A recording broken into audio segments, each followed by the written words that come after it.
People eat at Subway restaurants around the world every day, but few of them know that the very first restaurant was opened right here in Bridgeport, Connecticut in 1965 by a 17-year-old with a $1,000 loan from a family friend. And the kids were having a picnic in the backyard, and we had invited our friends Sal and Carmela DeLuca and young Fred DeLuca too. Fred came to me and said, "Hey Pete, what can I do so I can get some money so I can go to college?" And he said, "You should open a submarine sandwich shop." For Fred, whose limited job experience was having a paper route as a kid and working at the local hardware store, the suggestion came as a surprise. But what he lacked in business savvy, he made up for in enthusiasm. I found a little store, what I would now classify as about the crappiest location in the world, but I didn't know. As Fred and Pete prepared to open the doors to their first location, named Pete's Super Submarines, they carved a phrase into the door, "Think big." And by the end of that first day, they knew they were on their way to something big. We opened the door for the first store, which was called Pete's Super Submarine Sandwiches. So we show up bright and early, and we cut some materials. Not too much, because I really didn't think much about how much you actually needed. About 9:35 in the morning, a little girl from the neighborhood rides her bicycle up. Comes in, orders a sandwich. It's our first sale. 10 minutes later, I had to run down to the university and take an English exam. Come back, it's about noontime then, and my God, there's a line out the door. On that first day, we sold all 312 breads that we had, and we sat down on the sidewalk and said, "Hey, we're rich," but we weren't. And we were just basically staying afloat, watching our pennies very carefully, really learning through the school of hard knocks. But after 6 months in business, the store was losing money and remained in the red. Though friends and family remained supportive, they begged Fred and Pete to abandon their venture. They considered it, but instead made a bold decision to open a second location. We had 4 vendors. Every Friday, my mom and I would drive around and we'd visit all 4 vendors. And this routine, which was really unsophisticated, probably took us maybe an hour and a half on Friday, but it was really great. And I think the reason why it was great is that the vendors kind of liked us. They always saw us, we always brought them money, we were always honest about how the business was, good or bad, and as a result, they extended credit to us. Those vendors not only played a key role in the opening of Pete's Subs, but also allowed the business to expand to 4 more locations. Meanwhile, the company's first employee, Dick Pilchin, was busy developing local marketing strategies. Remember, we were always thinking we want to get bigger. And I said to Fred, well, we need a new name. And he agreed with me. So we kind of collaborated and we came up with the name Subway. So I said, well, that's good because I can make the sub one color and make the way another color. And then I said, oh, wait a minute. We could call it Subway. And then, it goes uptown and it goes downtown. And so the Subway name was born. And Store 5 would be a turning point for the young company. Store number 5 was significantly better than the first 4. It started out with a volume that was almost 3 times the volume of any of the other stores. It was clearly a moneymaker from day one. That gave us a lot of stability.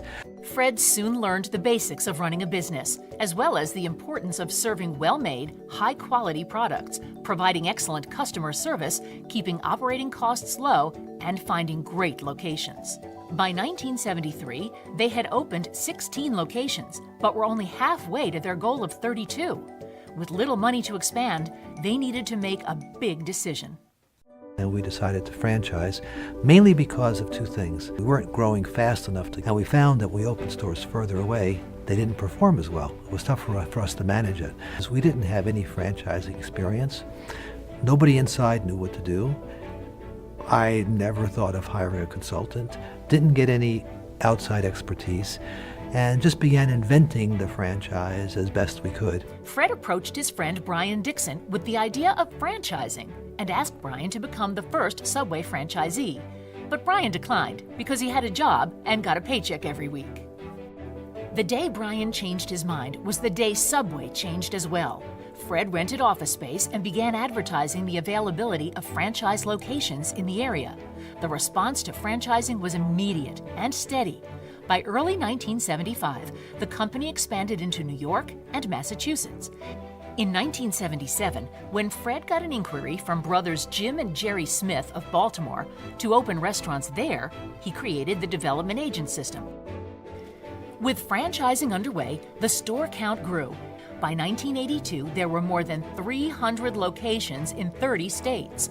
Along with expansion came some new menu items, including the chain's flagship sandwich, the classic BMT, named for the Brooklyn Manhattan Transit System, and the smaller snack sub, what's today known as the 6-inch. But it was the introduction of freshly baked bread in 1983 that set Subway apart from its competitors. Subway opened its first international location in 1984 in the small country of Bahrain. Prospective franchisees in other countries soon heard of this new chain, kickstarting international expansion. The 1990s welcomed the introduction of the Kids Pack and non-traditional development in locations like gas stations, convenience stores, and truck stops. Subway was featured in major movies, and the chain began its motorsports sponsorship with an IndyCar. In 1996, the Independent Purchasing Cooperative, or IPC, was created, which led to substantial buying power and savings for franchisees in both products and services. In 2002, Subway reached a major milestone: 13,247 locations, which surpassed McDonald's in the number of restaurants in the U.S. Toasted subs were introduced in 2005, and in 2007, the chain's first eco-friendly restaurant opened, which included greener operations and launched Subway's Eat Fresh, Live Green initiative. The first decade of the new century ended with Chief Development Officer Don Furtman going undercover on the hit TV show Undercover Boss. Behind all of this success is a team of thousands: franchisees, field staff, development agents, vendors, headquarters teams, and partners. Franchisees all over the world are working toward a common goal: provide customers with an exceptional experience and a delicious, affordable meal each and every time they visit. And they're also active members of the communities they serve, whether they operate in large cities or small towns, in the U.S. or countries around the world. Subway field members and offices find ways to give back.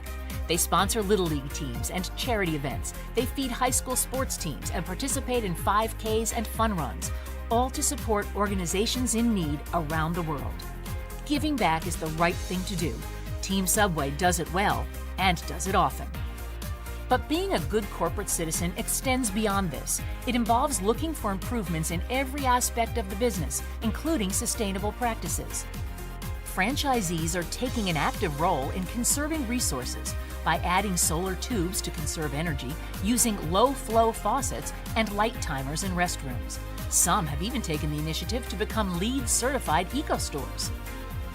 Transport trucks are saving millions of gallons of gas due to more compact, efficient packaging.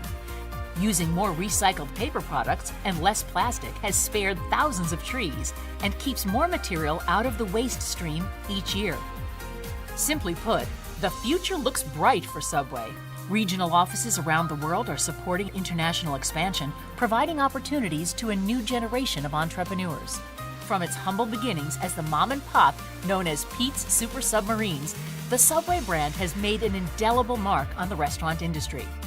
But one thing hasn't changed. It's still a family business, owned and operated by thousands of families of individual franchisees in countries around the world. It's hard to believe that 50 years has passed. It's exciting to see a brand get so big and it's so popular and so well recognized and such a strong brand. It is really amazing. And now, 50 years later, it's time to celebrate Team Subway. Be proud of all your hard work. And here's to the next 50 years.